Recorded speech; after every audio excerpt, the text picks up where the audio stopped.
जय श्री गणेश। नमस्कार। मैं आचार्य संजय द्विवेदी। मेरे समस्त प्रबुद्ध दर्शकों का मेरे चैनल पर हार्दिक स्वागत है। प्रिय दर्शकों, आज मैं युवराज बुध तथा दैत्य गुरु शुक्राचार्य के राशि परिवर्तन प्रभाव को लेकर आपके सम्मुख उपस्थित। युवराज बुध 10 अक्टूबर को अपनी राशि का परिवर्तन करके दैत्य गुरु शुक्राचार्य की मूल त्रिकोण राशि में प्रवेश कर चुके। अब क्योंकि युवराज बुध का तथा दैत्य गुरु का आपसी संबंध अति मित्र का है, मित्रवत भाव होने के कारण मित्र की राशि में जब इनका प्रवेश होगा तो वहां पर ये एक अच्छी अवस्था में रहने वाले। इसके साथ ही साथ जब इनका तुला राशि में प्रवेश होगा तो वहां पर पहले से ही दैत्य गुरु शुक्राचार्य का गोचर चल रहा है, जिसके कारण यहाँ पर एक महायोग बनेगा, युति प्रभाव आरंभ होगा, जो महाधनदायक लक्ष्मी नारायण योग का निर्माण करने वाला है। इसके साथ ही साथ तुला राशि में शुक्राचार्य मालव्य योग में भी होंगे। तो कई स्थितियां ऐसी बन रही हैं जब आपके पास इन राजयोगों का एक विशेष लाभ प्राप्त होने वाला है। अब ये अलग अलग राशियों के लिए अलग अलग भाव में होकर अलग अलग परिणाम की प्राप्ति कराने वाला होगा। आज मैं मीन राशि के लिए युवराज बुध तथा दैत्य गुरु शुक्राचार्य के राशि परिवर्तन का क्या प्रभाव प्राप्त होगा, किन भाव में वृद्धि होगी, इस समय में आप कितना लाभ ले पाएंगे, संपूर्ण विश्लेषण मैं पूर्ण तरीके के साथ करने जा रहा हूं। प्रिय दर्शकों, इस राशिफल को आप अपने लग्न तथा चंद्र राशि के अनुसार देख सकते हैं। मीन राशि गुरुदेव बृहस्पति की राशि है, जहां पर यदि हम अवलोकन करें तो गुरुदेव बृहस्पति का गोचर वर्तमान समय में वृषभ राशि में चल रहा है। वृषभ राशि शुक्राचार्य की राशि। मीन राशि के लिए शुक्राचार्य आपके पराक्रमेश हैं तथा अष्टम भाव के स्वामी। पराक्रमेश अष्टम भाव के स्वामी का गोचर अष्टम भाव में चल रहा है। अष्टम भाव में शुक्राचार्य बहुत निर्बल नहीं होते हैं, परंतु त्रिक भाव है तो कहीं ना कहीं कुछ समस्याएं अवश्य आती हैं। इसी प्रकार से बुध अत्यंत महत्वपूर्ण भाव के स्वामी होकर, दो केंद्रों के स्वामी होकर, आपके सुख तथा आपके सप्तम के स्वामी होकर इनका गोचर आपके अष्टम भाव में आरंभ हो चुका है। यद्यपि यहाँ पर दोनों मित्रों का संयोजन बन रहा है, परंतु ये अष्टम भाव है, त्रिक भाव है, नकारात्मकता का भाव है। यहाँ पर समस्त ग्रहों का प्रभाव निर्बल हो जाता है। विशेष रूप से यहाँ पर बुध निर्बल होंगे। तो जिन जिन भाव के स्वामी बुध हैं यहाँ पर, उन भावों की निर्बलता अवश्य प्राप्त हो।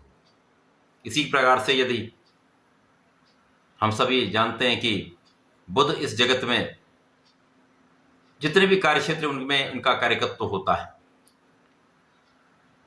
वाणी, बुद्धि, ज्ञान, शिक्षा से संबंधित कार्य हो, कला जगत का कार्य हो, गणनाओं से संबंधित कार्य हो, किसी प्रकार का कोई व्यापार हो, चाहे वो व्यापार छोटा हो अथवा बड़ी इंडस्ट्री हो, समस्त व्यापार बुध के कार्यकत्व में आता है।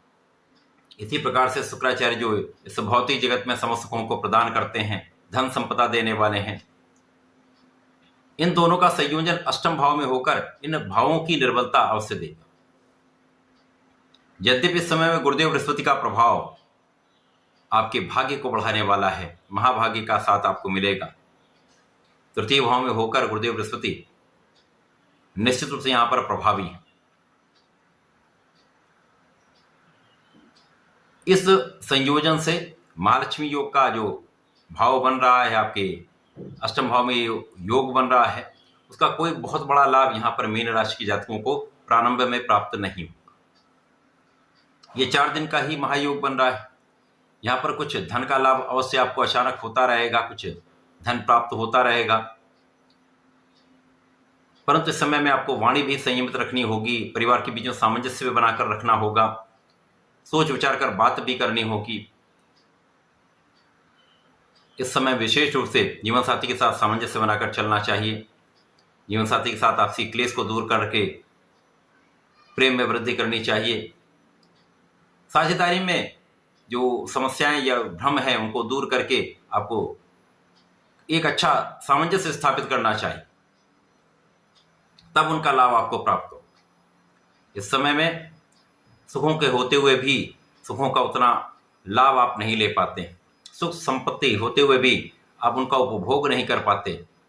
इस समय में आपको किसी भी संपत्ति के क्रय से बचना चाहिए, भूमि भवन वाहन के क्रय से बचना चाहिए। जब तक बुध यहाँ पर आपके अष्टम भाव में इनसे बचेंगे तो आगे आप इनका क्रय कर सकते हैं। जब बुध का परिवर्तन अगले भाव में हो जाएगा तो आप क्रय कर सकते हैं।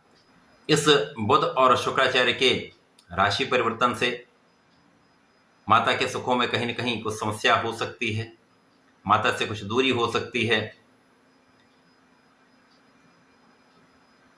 यहां पर आपका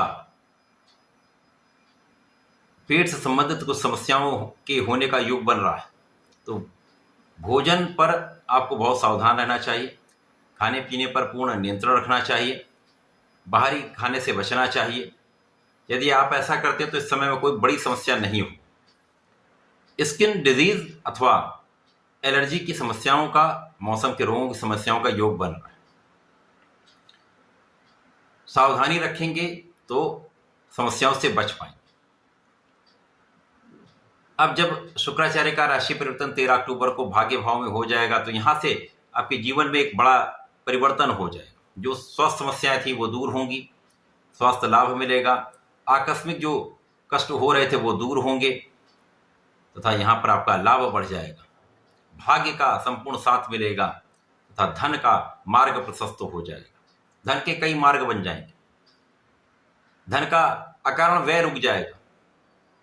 आप धर्म के कार्यों में अपना कुछ धन व्यय कर सकते हैं। धर्म के मार्ग पर आप चलने वाले हैं, आध्यात्मिक रहने वाले हैं, आपके विशेष ज्ञान में वृद्धि होगी। ज्ञान और बुद्धि का संपूर्ण उपयोग या आपने यदि सही ढंग से कर लिया तो विशेष लाभ प्राप्त होगा। अब यहां पर परिश्रम भी बहुत अच्छा आपका हो जाएगा। जब आपका स्वास्थ्य अच्छा होगा तो आप परिश्रमी हो जाएंगे। परिश्रम का संपूर्ण लाभ आपके कार्यक्षेत्र में निश्चित रूप से आपको मिलने वाला है। अब गुरु और शुक्राचार्य दोनों एक दूसरे से 180 डिग्री पर रहेंगे। भाग्य और पराक्रम का सीधा संबंध बनेगा, तो भाई बहनों का सहयोग तो मिलेगा ही, अच्छे मित्रों का सहयोग भी मिलेगा। भाग्य से आपके कार्यक्षेत्र में एक बड़ा लाभ आपको प्राप्त होने वाला है। परिश्रम भी अच्छा रहेगा, भाग्य भी साथ देगा, तो आप आगे बढ़ जाएंगे, सफलता की प्राप्ति कर लेंगे। तो ये जो पूरा समय है बुध और शुक्राचार्य के राशि परिवर्तन का, मीन राशि के लिए प्रारंभिक समय में बहुत सजग रहने का है, ध्यान रखने का है, स्वास्थ्य समस्याओं से बचने का है। उसके बाद का जो समय है वो आपके लिए अच्छा है, एक अच्छा लाभ देने वाला है, अच्छा प्रभाव देने वाला है।